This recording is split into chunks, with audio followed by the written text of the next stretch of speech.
Okay, so I thought I would revisit a topic that I've posted a video on before and get in a little bit deeper and also adjust some of the formulas a little bit so that it's perfect. So here's the question. What's my yield if the borrower stops paying me and then I have to foreclose? And the reason that this question comes up is because, after all, I'm going to be missing payments over a period of time. So I was expecting to get those payments. I didn't get those payments. Then in the end, I get a lump sum. But, did I end up behind as a result of that in terms of my expected yield? Another variant of this question would be, what is my yield if somebody misses, say, 3 payments and then they get caught up again? Okay, it's kind of a variant of that same question. So part of the answer to that has got to be, how does my third-party loan service provider accrue interest on a note that's not paying? And obviously that's going to be going on. I'm going to be able to log into that portal and I'll be able to see that. But, what's the calculation really? So that's what I'd like to explore. But before we explore that, let's just answer the question and give it away the answer. The short answer is interest accrues usually at the original rate, although I'm going to return to that statement in a little bit. But usually it accrues at the original rate, so your yield is still the same. So we skipped some payments, but the interest was accruing. Then you finally get paid, and your yield is as you expected. Now, there are many ways that we can complicate this answer, and there are many things that can complicate the answer. But what I want to do today is talk about the simple version, so we know, like, in general, how might it work. Okay? So here we are looking at a classic amortization schedule. And you can see in this schedule that we've got 7% interest. It's a 30-year note. It's 12 payments per year. In other words, it's monthly payments. And this is the amount of the loan. It's $50,000. And all the numbers are all filled in here. Look at all these payments, 1 through 360. Here's the total of all the payments. Here's the principal that was paid over the course of that whole time, and here's the interest that was paid over the course of that whole time. And you can see that, as you know, that very first payment is a lot of interest, and that last payment is almost zero interest. Yeah, the last payment is almost all the principal, and the first payment is very little principal.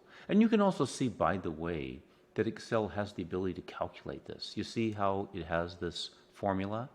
PMT, that's for payment. And I've created these names here: annual interest rate, payments per year, years. This is using the formulas function. So it's looking at these cells. But anyway, you can create names or not create names. It doesn't matter. The point is, when you want to calculate or create an amortization schedule from scratch, you can do it. The payment is this PMT function. The principal is the P payment function, which is the principal payment function. As you can see up here, this is what I'm reading here, up here. And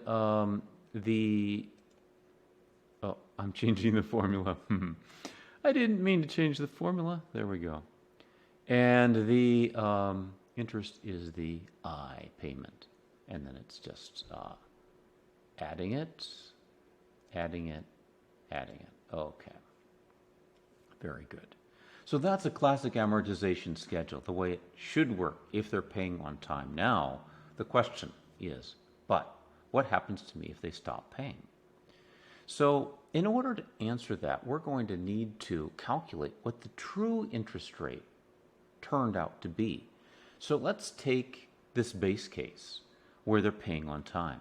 So we have this formula that's called the IRR, internal rate of return. Now here we've got that same stream of payments, the same situation, all those payments all the way down, and we're asking Excel to tell us what's the yield on that stream of payments.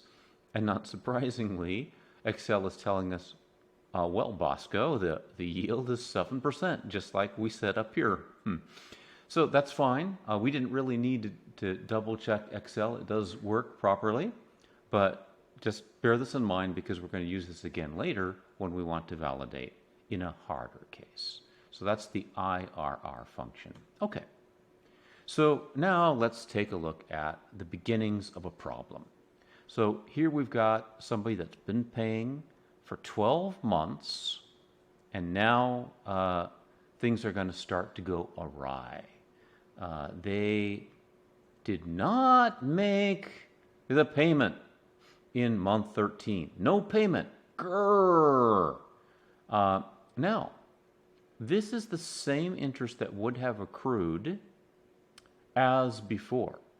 It's the interest that would have been due, and the balance, here we have that balance carrying down as before because it's not been reduced, but now we've got this balance over here. The balance is adding the amount that was due plus the interest that accrued. So we've got this now legal balance showing up here, and it's higher. And so that's 288.70. Now let's see what happens. They miss again. And look at this, by the way. This interest amount is going up now. So it's taking a look at this balance over here, and it's applying the annual interest rate of 7% divided by 360 in round numbers times 30. So this is that monthly rate, and it's being applied against the legal balance. So now we've got 290 here, and now I've got a new legal balance of 50,071. The unpaid principal balance is still remaining the same. Now another month goes by. Grrr, again they didn't pay, but you can see the interest is still accruing. It's now up to 292, and we've got a new legal balance here that's going up. The unpaid principal balance is still staying the same.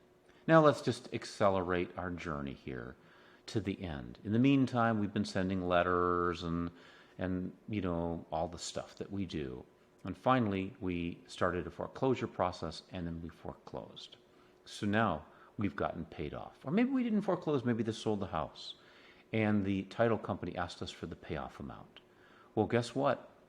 This is the payoff amount, not this, because we've got all this interest that's been accruing on top of the note. So the payoff amount, whether on the courthouse steps or whatever, is this, $51,249.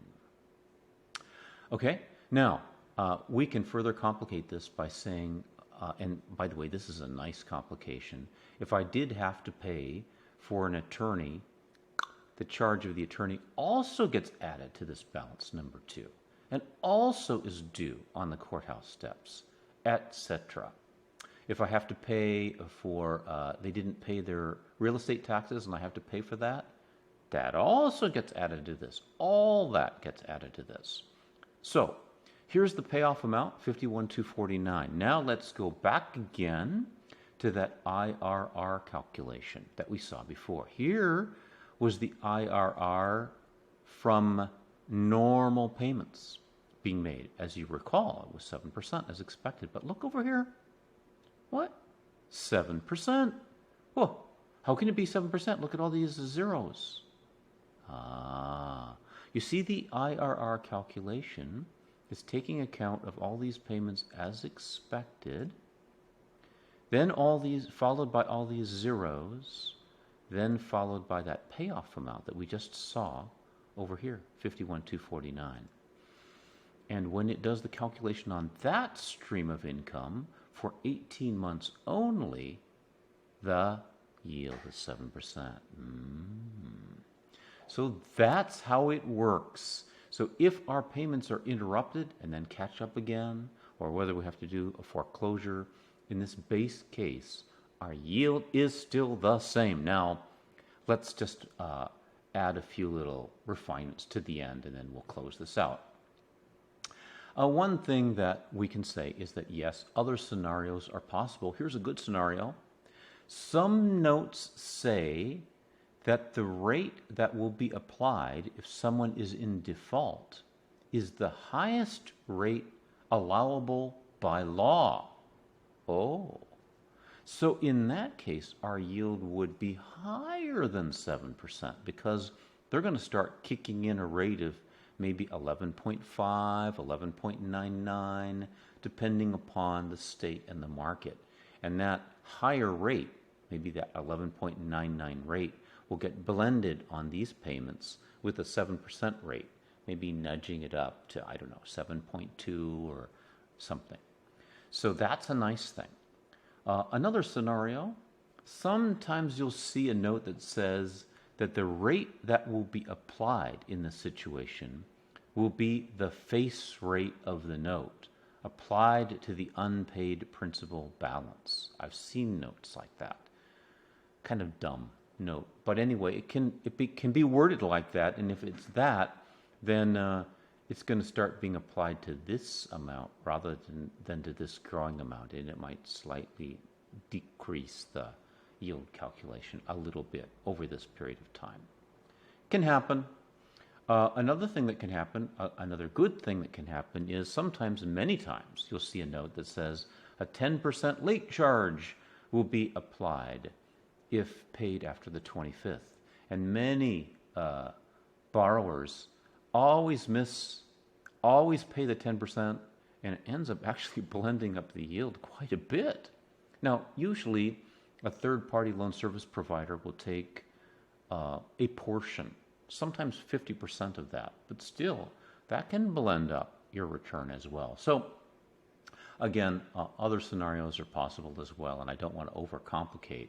The main point of this video was just to talk about how, in kind of a base case, the yield remains the same. So I thought that would be helpful. One last thing that I wanted to share with you, and I won't get into it in detail, but it's kind of interesting. As you know, there are a lot of non-performing notes out there, and there's a wave of them coming. So as you also know, I always recommend buy performing notes. They'll treat you well. You won't have to lose sleep over them. You'll get your mailbox money. But there are a lot of non-performing notes out there, and so even I went out and 2 days ago bought a non-performing note. And I'm going to tell you the journey on this as it goes. Now, by the way, out of respect for the person that whose house is secured by the note that I bought, I have grabbed an image from Google Maps, which is explicitly not the house. It's very close to the house that I bought the note for, but when you see this address here, this is not the house of the note that I bought, although it's pretty close in the neighborhood. So, if we scroll around this neighborhood and take a look, you can see what kind of neighborhood it is that we're in. And none of these houses that we're looking at are the house. Again, just out of respect for the person whose house is secured by this note. But a few facts about it. The note that I bought, I paid $30,650 for the note, and the house that is secured by the note is worth $63,500. So obviously the amount I invested in the note is less than half of the value of the property that secures the note. So I felt pretty comfortable about that. The note has not, the last payment that was due was 10 months ago. So I've got some work to do on that one, and I will share with you the journey on that as it goes forward. So that's just a little bit of an update, and one of the reasons why this ability to calculate what's my yield on a note that's missing some payments is quite relevant if we're buying that type of a property. Okay, well, I hope you enjoyed that, and I'll talk to you later. Bye for now.